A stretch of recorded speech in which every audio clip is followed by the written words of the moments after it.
പല ആൾക്കാരും പറയാറുള്ള കാര്യമാണ്, ഭയങ്കര ബിസിയാണ്. പക്ഷേ ഒരു ദിവസം കഴിയുമ്പോൾ എന്താണ് അവർ ചെയ്തതെന്ന് ചോദിച്ചാൽ ഒന്നും ഉണ്ടാകുകയില്ല. അങ്ങനെയുള്ള ആളുകൾക്ക് തീർച്ചയായും വിജയിക്കുവാനും കഴിയുകയില്ല.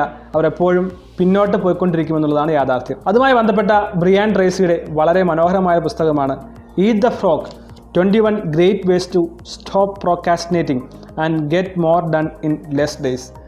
പലപ്പോഴും ഇങ്ങനെ സംഭവിക്കുന്നത് പ്രോക്രാസ്റ്റിനേറ്റ് ചെയ്യുന്നതുകൊണ്ടാണ്, കാര്യങ്ങൾ മാറ്റിവെക്കുന്നത് കൊണ്ടാണ്. അത് നീണ്ടു പോവുകയും ഒരു കാര്യങ്ങളും ചെയ്ത് തീർക്കുവാൻ സാധിക്കാതെയാകുകയും ചെയ്യുന്നു. ഇത് ഒഴിവാക്കേണ്ടതിനുള്ള 21 കാര്യങ്ങളാണ് പുസ്തകത്തിൽ പറയുന്നത്. ഈറ്റ് ദാറ്റ് ഫ്രോഗ് എന്നാണ് പുസ്തകത്തിൻ്റെ ടൈറ്റിൽ. ഒരു തവളയെ തിന്നുക. ഇത് നമുക്ക് ഇമാജിൻ ചെയ്ത് നോക്കാം.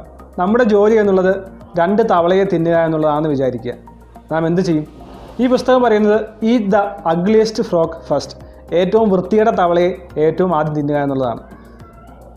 ഇതാണ് ഒന്നാമത്തെ പ്രിൻസിപ്പിളായി പറയുന്നത്. നമുക്ക് ചില ടാസ്കുകൾ ചെയ്യാനുണ്ടാകാം. Things you don't want to do but need to do. ചില കാര്യങ്ങൾ നിങ്ങൾക്ക് ചെയ്യാൻ തീരെ ആഗ്രഹമില്ല, വളരെ ഇഷ്ടക്കേടുള്ളൊരു കാര്യമാണ്, പക്ഷേ അത് ചെയ്യേണ്ടതുമായ കാര്യമാണ്. ആ കാര്യമാണ് ഏറ്റവും ആദ്യം ചെയ്യേണ്ടത് എന്നുള്ളതാണ് അദ്ദേഹം പറയുന്നത്. രണ്ടാമത് പറയുന്നത് don't look at it so long. കുറേ സമയം ചെയ്യാനുള്ള കാര്യത്തിന് മുമ്പിൽ നോക്കിയിരുന്ന് സമയം കളയരുത്. പെട്ടെന്ന് ചെയ്യുക. നാം ചെയ്യുവാനുള്ള കാര്യം ഇമ്മീഡിയറ്റ്ലി ചെയ്യുവാൻ ശ്രമിക്കുക. അതിന് മുമ്പിൽ നോക്കി നിൽക്കുന്നുവെങ്കിൽ നമ്മുടെ സമയം കടന്നു പോവുകയും നമുക്ക് ചെയ്യുവാനും സാധിക്കില്ല. ഈ കാര്യത്തിൽ നിന്ന് മനസ്സിലാക്കേണ്ടത് നമ്മുടെ ജീവിതത്തിൽ കാര്യങ്ങൾ അക്കംപ്ലിഷ് ചെയ്യുവാൻ, സക്സസ്ഫുള്ളായി പൂർത്തീകരിക്കുവാനായി പ്രയോറിറ്റൈസ് ചെയ്യുക എന്നുള്ളതാണ് പറയുന്നത്. ഈ പുസ്തകത്തിൽ എപ്പോഴും കാണുന്ന ഒരു പ്രയോഗമാണ് പ്രയോറിറ്റൈസ് പ്രയോറിറ്റൈസ് പ്രയോറിറ്റൈസ്. ഏറ്റവും അർജൻ്റ് ആയിട്ടുള്ളതും ഏറ്റവും ഇമ്പോർട്ടൻറ്റുമായിട്ടുള്ള കാര്യം ആദ്യം ചെയ്യുക. ബ്രിയാൻ ട്രേസി പറയുന്നത് start the day with most important, biggest and dreaded task. അങ്ങനെ പ്രധാനപ്പെട്ടതും വലിയതും ഏറ്റവും വൃത്തികെട്ടതുമായിട്ടുള്ള അല്ലെങ്കിൽ ഏറ്റവും മടുപ്പിക്കുന്നതുമായ കാര്യം നാം ആദ്യം ചെയ്യുവാൻ ശ്രമിക്കുമെന്നാണ് പുസ്തകം പറയുന്നത്. ഈ പുസ്തകത്തിൽ അദ്ദേഹം പറയുന്നുണ്ട് 4 keys to productivity and achievement. First one, select your most important task. Second, begin immediately. Third, work on it single-handedly. Fourth, finish it. ഈ 4 കാര്യങ്ങൾ അതാണ് നമ്മുടെ പ്രൊഡക്ടിവിറ്റിയും നമ്മുടെ എക്സലൻസും എഫിഷ്യൻസിയും എല്ലാം ഇംപ്രൂവ് ചെയ്യുവാൻ സഹായിക്കുന്ന കാര്യങ്ങൾ. ഒന്നാമത്തെ കാര്യം എടുക്കാം, select your most important task. ദിവസവും രാവിലെ എഴുന്നേൽക്കുമ്പോൾ നമുക്ക് ചെയ്യുവാനുള്ള കാര്യങ്ങൾ എന്താണെന്ന് ലിസ്റ്റ് ചെയ്യുക. വളരെ സത്യമായിട്ടുള്ള കാര്യമാണ്. നിങ്ങൾ 100 കാര്യം ഉണ്ടാക്കിയിട്ടുണ്ട് എങ്കിൽ അതിൽ 20 കാര്യങ്ങളായിരിക്കാം ഏറ്റവും പ്രധാനപ്പെട്ടതും അർജൻ്റായിട്ടുള്ള കാര്യങ്ങൾ. ബാക്കി 80% കാര്യങ്ങളും പ്രയോറിറ്റി ചെയ്യേണ്ട ആവശ്യമില്ലാത്തതായിരിക്കും. പക്ഷേ നാം ഈ പ്രയോറിറ്റി ചെയ്യേണ്ടതായ ആവശ്യമില്ലാത്ത 80% കാര്യങ്ങളിൽ ഫോക്കസ് ചെയ്യുന്നുവെങ്കിൽ നമുക്ക് റിസൾട്ട് ഉണ്ടാക്കുവാൻ സാധിക്കില്ല. നാം മുഴുവൻ സമയവും ഉപയോഗിക്കുന്നു, എഫിഷ്യൻസി ഇല്ലാതെ ബിസിയായി മാറുകയാണ് ചെയ്യുന്നത്. ഈ സാഹചര്യത്തിലാണ് പാരറ്റോ പ്രിൻസിപ്പിൾ 80-20 റൂൾ എന്നുള്ള ആശയം അദ്ദേഹം മുന്നോട്ട് വയ്ക്കുന്നത്. നമുക്ക് പലപ്പോഴും സംഭവിക്കുന്നത് നമ്മുടെ 80% കാര്യവും വളരെ പ്രാധാന്യമില്ലാത്ത 80% കാര്യങ്ങളിലാണ് ചെയ്യുന്നത്. പക്ഷേ പാരറ്റോ പ്രിൻസിപ്പിൾ 80-20 റൂൾ പറയുന്നത് നാം ചെയ്യുന്ന ടാസ്കുകളിൽ 20%മാണ് 80% റിസൾട്ട് ഉണ്ടാക്കുന്നത്.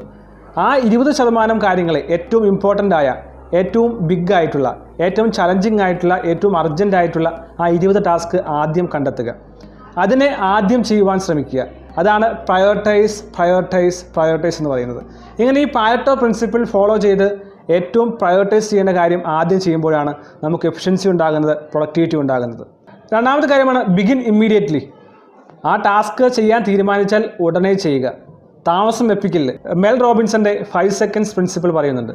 ഒരു കാര്യം ചെയ്യാൻ തീരുമാനിച്ചാൽ 5, 4, 3, 2, 1 ഗോ. ആ 5 സെക്കൻഡിൽ അത് ചെയ്യുവാൻ ആരംഭിക്കുക. അപ്രകാരം ഫാസ്റ്റായി ആ ഇമ്പോർട്ടൻ്റ് ആയിട്ടുള്ള ടാസ്കിലേക്ക് നാം കടക്കുവാൻ ശ്രമിക്കുക എന്നുള്ളതാണ് നാം അറിഞ്ഞിരിക്കേണ്ടത്. മൂന്നാമത്തെ കാര്യമാണ് work on it single handedly. നാം ഒരു കാര്യമാണ് ചെയ്യുന്നതെങ്കിൽ തീർച്ചയായും അതിൽ ഫോക്കസ് ചെയ്യുക, അത് കംപ്ലീറ്റ് ചെയ്യുവാൻ ശ്രമിക്കുക. മൾട്ടി ടാസ്കിങ്ങിൽ പോയാൽ പ്രൊഡക്ടിവിറ്റി ഇല്ലാതാകുകയും ഒരു കാര്യവും സമയത്തും നന്നായും പൂർത്തീകരിക്കുവാൻ സാധിക്കില്ല എന്നാണ് പറയുന്നത്. ഇപ്രകാരം മൾട്ടി ടാസ്കിങ് ചെയ്യുമ്പോൾ ഉണ്ടാകുന്ന പ്രശ്നമാണ് അറ്റൻഷൻ റെസിഡ്യൂ. നാം 5 കാര്യങ്ങൾ ഒരേ സമയത്ത് ചെയ്തുകൊണ്ടിരിക്കുകയാണെങ്കിൽ ആ കാര്യങ്ങളിലേക്ക് നമ്മുടെ ചിന്തകൾ അല്ലെങ്കിൽ അറ്റൻഷൻ ഷിഫ്റ്റ് ചെയ്യുമ്പോൾ കുറേ കാര്യങ്ങൾ റെസിഡ്യൂ ആയി മാറുന്നു. അത് വേണ്ട രീതിയിൽ നമുക്ക് അറ്റൻഷൻ കൊടുക്കുവാൻ സാധിക്കില്ല, നമ്മുടെ പെർഫോമൻസ് കുറയുന്നു. അതുകൊണ്ട് മൾട്ടി ടാസ്കിങ് ഒഴിവാക്കുക. നാം ചെയ്യുന്ന ഒരു കാര്യം അതിൽ ഫോക്കസ് ചെയ്ത് ഏറ്റവും പ്രധാനപ്പെട്ട കാര്യം ആദ്യം പൂർത്തിയാക്കുക. ഇതിനൊപ്പം പറയുന്ന വേറൊരു ചിന്തയാണ് സേഗാർനിക് എഫക്റ്റ്. നാം ചെയ്ത് തീർക്കാനായി 5ൽ കൂടുതൽ കാര്യങ്ങൾ ഓപ്പണായി ഇരിക്കുന്നുവെങ്കിൽ പൂർത്തിയാക്കാത്ത 5-ൽ കൂടുതൽ കാര്യങ്ങൾ ഓപ്പണായി ഇരിക്കുന്നുവെങ്കിൽ നമ്മുടെ ബ്രെയിനിനെ കോൺസെൻട്രേറ്റ് ചെയ്യുവാൻ സാധിക്കില്ല. മൾട്ടി ടാസ്കിങ് ഒഴിവാക്കുക. നാം മൾട്ടി ടാസ്കിങ് ചെയ്യുന്നുവെങ്കിൽ എഫക്റ്റീവ് ആകില്ല, പെർഫോമൻസ് ഉണ്ടാകില്ല, പ്രൊഡക്ടിവിറ്റി ഉണ്ടാകില്ല. നമ്മുടെ ചിന്ത അല്ലെങ്കിൽ അറ്റൻഷൻ മാറിക്കൊണ്ടിരിക്കുന്നതനുസരിച്ച് കുറേ ഡിസ്ട്രാക്ഷൻ ഉണ്ടാകുകയും എഫിഷ്യൻസി കുറയുകയും ചെയ്യും. Take it step by step or take 1 step at a time. ഈ വലിയ തവളയാണ് നമുക്ക് തിന്നേണ്ടതെങ്കിൽ ഒരേ ബൈറ്റായി തിന്നുക. ഇപ്പോൾ നമുക്ക് വളരെ വലിയ അല്ലെങ്കിൽ ടയറിംഗ് ആയിട്ടുള്ളൊരു ജോലി പൂർത്തിയാക്കാനുണ്ട്. നാം അതിനെ വലിയ ഭീമാകാരമായ ഒരു ടാസ്ക് ആയിട്ടാണ് കാണുന്നതെങ്കിൽ നമുക്ക് ചെയ്യുവാൻ സാധിക്കില്ല. ആ വലിയ ടാസ്കിനെ ചെറിയ ചെറിയ കഷ്ണങ്ങളായി നാം മാറ്റുക. ആ ചെറിയ ഒന്നൊന്നായി ചെയ്ത് മുഴുവൻ തീർക്കുന്ന മനോഹരമായ അവസ്ഥയിലേക്ക് നാം കടന്നു വന്നാൽ മാത്രമേ പ്രൊഡക്ടിവിറ്റി കൂട്ടുവാൻ സാധിക്കൂ എന്നാണ് പുസ്തകകാരൻ പറയുന്നത്. പിന്നീട് പലപ്പോഴും സംഭവിക്കുന്നതാണ് ലാസ്റ്റ് 5% ടാസ്ക്. അത് പോസ്റ്റ്പോൺ ചെയ്യുവാനായി നമ്മുടെ മനസ്സ് തുടരെ പറഞ്ഞുകൊണ്ടിരിക്കും. അതുകൊണ്ട് അവസാനം വരെ നാം ചെയ്യുക. ഓർക്കുക, അവസാനമായിട്ടുള്ള കാര്യങ്ങൾ പലപ്പോഴും നാം പോസ്റ്റ്പോൺ ചെയ്യാൻ സാധ്യതയുണ്ട്. അത് നമ്മുടെ പ്രൊഡക്ടിവിറ്റിയെ ബാധിക്കുവാനും വഴിയുണ്ട്. Focus and energy level. നമ്മുടെ ഫോക്കസും എനർജിയും നാം തീർച്ചയായും ചിന്തിക്കേണ്ടതാണ്.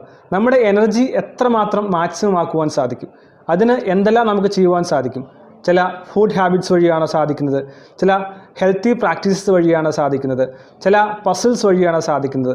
അങ്ങനെ നമ്മുടെ സമയം, ആ സമയത്ത് ഏറ്റവും കൂടുതൽ എനർജി നമുക്ക് എങ്ങനെ യൂട്ടിലൈസ് ചെയ്യാം, എനർജി എങ്ങനെ ബൂസ്റ്റപ്പ് ചെയ്യാമെന്നുള്ള കാര്യവും നാം ചിന്തിക്കേണ്ടതാണ്. ഈ പുസ്തകത്തിൽ പറയുന്ന മറ്റൊരു കാര്യമാണ് 3 steps to mastery in your area. നമുക്ക് നന്നായി പ്രൊഡക്ടിവിറ്റി ഉണ്ടാകണമെങ്കിൽ നാം ചെയ്യുന്ന മേഖലയിൽ, ഫീൽഡിൽ നമുക്ക് മാസ്റ്ററി ആകുവാൻ സാധിക്കണം. അതിന് 3 കാര്യങ്ങൾ അദ്ദേഹം നിർദ്ദേശിക്കുന്നു. ഒന്ന്, read 60 minutes every day on your field or topic. നാം ഏത് മേഖലയിലാണ് സ്പെഷ്യലൈസ് ചെയ്യുന്നത് അല്ലെങ്കിൽ ചെയ്യാൻ ശ്രമിക്കുന്നത്, ആ വസ്തുവിനെക്കുറിച്ച് അല്ലെങ്കിൽ ആ വിഷയത്തെക്കുറിച്ച് ചുരുങ്ങിയത് 1 മണിക്കൂറെങ്കിലും നാം വായിക്കുക. പുതിയ കാര്യങ്ങൾ മനസ്സിലാക്കുക, പുതിയ അറിവുകൾ നേടുക. 2, do course, seminars and related things in your field. നാം സ്പെഷ്യലൈസ് ചെയ്യുന്ന ഏരിയയിലെ ഏറ്റവും പുതിയ അറിവുകൾ നൽകുന്ന, അപ്ഡേറ്റഡ് ആയിട്ടുള്ള കോണ്ടന്റ് നൽകുന്ന കോഴ്സസും സെമിനാർസും തുടങ്ങിയതായിട്ടുള്ള കോൺഫറൻസസും എല്ലാം അറ്റൻഡ് ചെയ്യുവാൻ സമയം കണ്ടെത്തുക. 3, listen audio while U travel. നാം ഒക്കെയും ജോലി സ്ഥലത്തേക്ക് പോകുക അല്ലെങ്കിൽ ജോലി ചെയ്യുന്ന സമയത്ത് ധാരാളം ട്രാവൽ ചെയ്യുന്നവരായിരിക്കും. ഈ ട്രാവൽ ചെയ്യുന്ന സമയം നാം എന്താണ് ചിന്തിക്കുന്നത്, പ്രവർത്തിക്കുന്നത്, കാണുന്നത്, കേൾക്കുന്നത്. അതുകൊണ്ട് തന്നെ ആ സമയം മാക്സിമം യൂട്ടിലൈസ് ചെയ്യുവാൻ ശ്രമിക്കുക.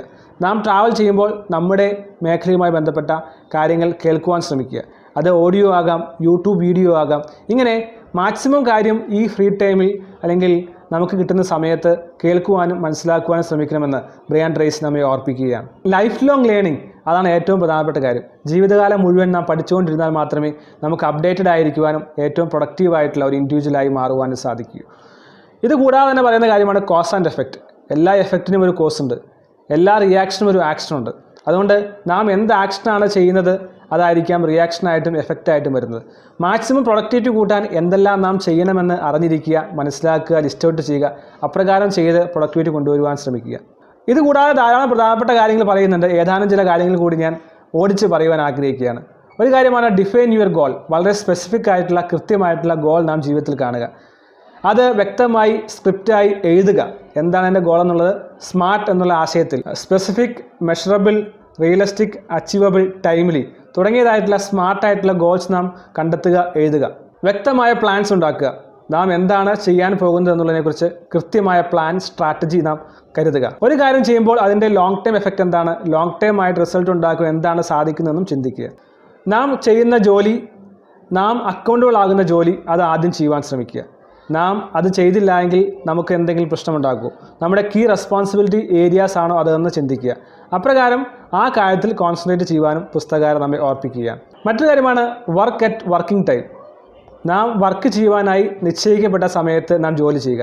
പല ആൾക്കാരും ചെയ്യാറുള്ളതാണ്, വളരെ വൈകി ഓഫീസിൽ പോകും, പിന്നെ ഓഫീസ് ടൈം കഴിഞ്ഞ് ജോലി ചെയ്യുന്നു, വീട്ടിൽ മടങ്ങി വന്നാൽ വീട്ടിലിരുന്ന് ജോലി ചെയ്യുന്നു. അങ്ങനെ ചെയ്യാതെ നമുക്ക് വർക്ക് ചെയ്യുവാൻ അലോട്ട് ചെയ്ത ആ സമയം കൃത്യമായി യൂട്ടിലൈസ് ചെയ്യുക, ഏറ്റവും നന്നായി ചെയ്യുക. അങ്ങനെ ജോലി ചെയ്യേണ്ട സമയത്ത് ജോലി ചെയ്യുക എന്നുള്ള ഒരു പ്രാക്ടീസ് നാം പിന്തുടരേണ്ടതാണ്. Identify constraints. നമ്മുടെ വിജയത്തിന്, നമ്മുടെ മുന്നേറ്റത്തിന് തടസ്സമായിരിക്കുന്ന എന്തെല്ലാം കാര്യങ്ങളാണുള്ളത്, എപ്രകാരം നമ്മുടെ കൺസ്ട്രെയിൻസിനെ റിമൂവ് ചെയ്ത് സ്പീഡ് കൂട്ടുവാൻ സാധിക്കുമെന്ന് ചിന്തിക്കുമ്പോഴാണ് നമ്മുടെ പ്രൊഡക്ടിവിറ്റി കൂടുന്നത്, നാം മുന്നോട്ട് പോകുന്നത്. അതുകൊണ്ട് കൺസ്ട്രെയിൻസിനെ കണ്ടെത്തുക, അതിനെ എടുത്തു കളയുക. മറ്റൊരു കാര്യമാണ് ഫൈൻഡ് മോട്ടിവേഷൻ. പലരും പറയാറുണ്ട് ഒരു മോട്ടിവേഷനും ഇല്ല, ഒന്നും ചെയ്യാൻ തോന്നുന്നില്ല എന്ന്. അവർക്ക് വിജയിക്കാൻ സാധിക്കില്ല കേട്ടോ. കാരണം മോട്ടിവേഷൻ നാം തന്നെ കണ്ടെത്തേണ്ടതാണ്. ആരെങ്കിലും നമ്മെ മോട്ടിവേറ്റ് ചെയ്യാമെന്ന് വിചാരിച്ചാൽ നാം പരാജയപ്പെട്ടു പോകും. അതുകൊണ്ട് നാം തന്നെ മോട്ടിവേഷൻ കണ്ടെത്തുക, നമ്മുടെ മനസ്സിനെ അപ്രകാരം പോസിറ്റീവായി ചിന്തിക്കുവാൻ, മോട്ടിവേറ്റഡായി കൺസിസ്റ്റൻ്റായി മോട്ടിവേറ്റഡ് ആകുവാനായി പോസിറ്റീവായി റീപ്രോഗ്രാം ചെയ്യുക. ഒപ്റ്റിമിസ്റ്റിക് ആകുക. എന്ത് കാര്യവും അത് നന്നായി ചെയ്യുവാൻ കഴിയും, നല്ല റിസൾട്ട്സ് ഉണ്ടാകുമെന്നുള്ള പോസിറ്റീവ് മനോഭാവമാണ് ഉണ്ടാകേണ്ടത്. നാം ചിന്തിക്കുന്ന നെഗറ്റീവായിട്ടുള്ള കാര്യങ്ങളിൽ വെറും 10% കാര്യങ്ങൾ മാത്രമേ സംഭവിക്കാറുള്ളൂ, ബാക്കിയെല്ലാം സംഭവിക്കാറില്ല എന്നുള്ളതാണ്.